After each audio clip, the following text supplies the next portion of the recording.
নমস্কার, আবারও মনোমিতা টেক্সটাইল থেকে আমি রজত কুমার মণ্ডল। আজকে যে কাপড়গুলো দেখাবো সেটা হচ্ছে কাঞ্জিবরম। কাঞ্জিবরমের যে অনেকগুলো কালার, অনেকগুলো ভ্যারাইটি দেখাবো। কাঞ্জিবরম দেখাবো আজকে হচ্ছে শুধুমাত্র 700 টাকাতে কাঞ্জিবরম দেখাবো, আর দেখাবো 2000 টাকা পর্যন্ত। 700 থেকে 2000 টাকার মধ্যে আপনাদের কাঞ্জিবরম দেখাবো। দেখুন এই একটা যে কাঞ্জিবরম আছে, একদম দেখুন রানীর মধ্যে গ্রিন ম্যাচিং। আগে কাঞ্জিবরমের ডিজাইনগুলো সব দেখিয়ে নিই, ডিজাইনের কালারগুলো। এই যে কাঞ্জিবরমটা, এটা 700 টাকা দাম, এটা 700 টাকা দাম।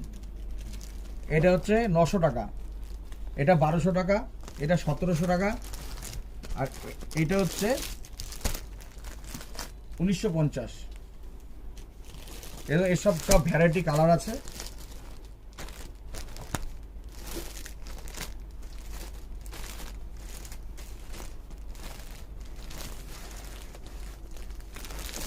খুব সুন্দর কালার এটা।